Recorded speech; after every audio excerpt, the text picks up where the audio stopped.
usahakan pisaunya jangan terlalu pendek atau pisaunya itu jangan terlalu tinggi. Yang perlu diperhatikan untuk pisau martabak telur adalah dari lebarnya.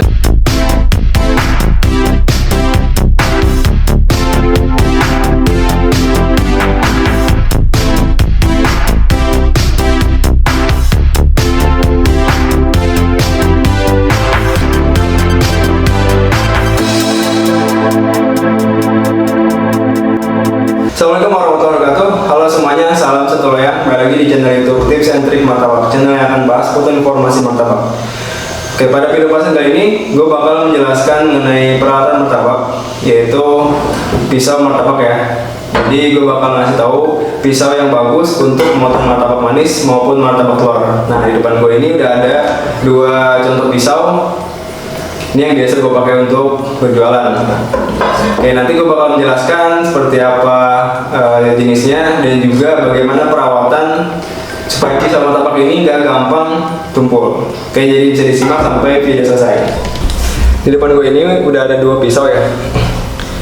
Jadi yang ini untuk martabak manis dan juga yang ini untuk martabak telur ya, atau martabak asin. Oke, sekarang bahas dulu untuk martabak manis ya.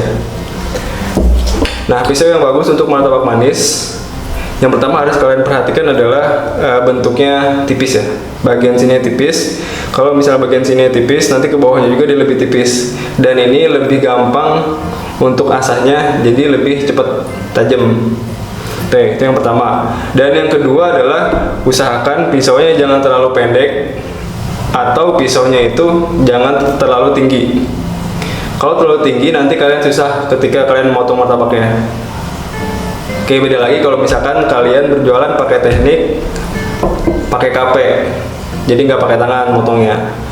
Oke, yang pertama kalian perhatikan pisaunya tipis apa enggak. Terus yang kedua kalian pastikan jangan terlalu tebal ya. Kalau ini pisaunya ketebalan untuk ketebalan ya, lebarnya adalah 3 cm. Oke, terus yang ketiga yang harus diperhatikan adalah ya mungkin ini opsional ya. Ini dari stainless, jadi nggak gampang karat, apalagi kan makanan ya. Dan juga karena martabak manis ini ada basahnya, jadi kalau pisau yang dari besi itu gampang karat. Jadi saran gue adalah kalau untuk mencari higienis kalian bisa pakai pisau yang dari stainless. Oke. Nah, ini untuk harga, ini harga sekitar 100 ribuan, tapi ini udah puas ya kualitasnya, jadi nggak gampang tumpul. Nah, tipsnya adalah ketika kalian pakai pisau martabak itu, pisau itu kan kalau kena panas dia bakal cepet tumpul. Solusinya adalah setiap kalian ingin berjualan martabak, kalian asah dulu pisaunya. Oke, gue dulu pernah beli pisau yang kayak gini. Nah, ini jauh lebih lebar ya, hampir beda 1 cm. Ketika motong pun agak sedikit susah, dan ini dia lebih tebal ya, jadi jatuhnya lebih tebal, bisa kelihatan kan kebanding. Nah, ketika tebal ini lebih cepat tumpul, dan ketika mau diasah juga karena bagian sini juga ikut tebal ya, jadi agak susah. Solusinya gimana bang? Nah, solusinya kalian kalau udah punya pisau seperti ini nggak usah dibuang, masih bisa dipakai. Biar bagian bawah sini ini tipis, kalian bisa pakai gerinda.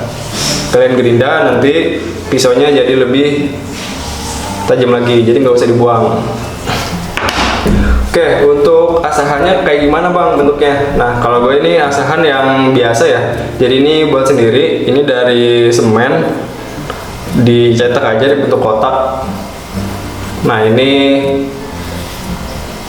awet banget ya, bahkan sampai bentuknya aja udah melengkung gini ya, karena bagian belah sini sering gue pakai buat asah. Nah, seperti asah ya, asah bagian belah sini, terus juga bisa dibalik ya. Oke, jadi setiap mau jualan gue biasanya asah pisau terlebih dahulu, dan itu seharian udah cukup dan nggak perlu diasah kembali.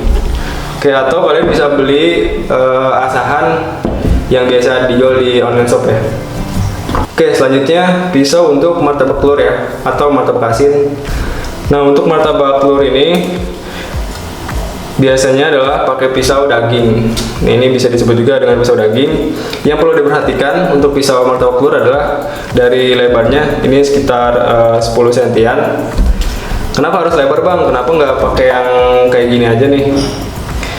Jadi untuk martabak telur ini biasanya kan kalau udah berjualan itu ketika dipotong bagian tengah, martabak telurnya itu dilipat, jadi ditumpuk. Nah itu bisa langsung untuk potong bagian atas dan juga bagian bawah. Kalau pisaunya tipis seperti ini akan lebih sedikit kesulitan dibandingkan dengan pisau daging seperti ini. Karena kalau ditumpuk paling dia tingginya segini ya, martabak telur. Jadi masih bisa dijangkau. Dan biasanya kalau untuk martabak telur ini ada ketika motong itu perlu bantuan dengan tenaga, bisa dengan tangan seperti ini. Jadi untuk motong sampai kepotong bagian bawahnya. Oke, kalau misalkan pisaunya seperti ini akan sedikit kesulitan untuk motongnya. Karena ini udah pasti lebih dari tinggi martabak telurnya. Oke, nah terus selanjutnya adalah ini juga sama, pilihan opsional yaitu dari stainless. Ini dari stainless terbuatnya, jadi nggak gampang karat dan juga lebih terlihat bersih ya. Apalagi ini kan makanan. Oke, terus juga ini kalau pisau daging seperti ini lebih berat dibanding pisau yang ini, martabak manis ya. Jadi ketika kalian motong itu, ini lebih ada tenaga. Jadi feel-nya itu beda. Jadi perlu diperhatikan perbedaan antara pisau martabak manis dan juga martabak telur. Oke, tadi gue udah ngejelasin mengenai pisau untuk motong martabak ya, baik itu martabak manis maupun martabak telur. Itu memang ada perbedaan dari segi pisaunya. Dan saran dari gue adalah ketika kalian buka usaha martabak manis, pisaunya minimal punya 2. Jadi yang satu ini buat cadangan. Biasanya nih kalau udah berjualan itu dan banyak pesanan, kadang naruh pisau itu lupa taruhnya di mana. Kalau misalkan ada satu lagi, kalian bisa langsung pakai. Oke, dari gua segitu aja. Sampai bertemu lagi di video selanjutnya. Kurang lebihnya mohon maaf. Assalamualaikum warahmatullahi wabarakatuh.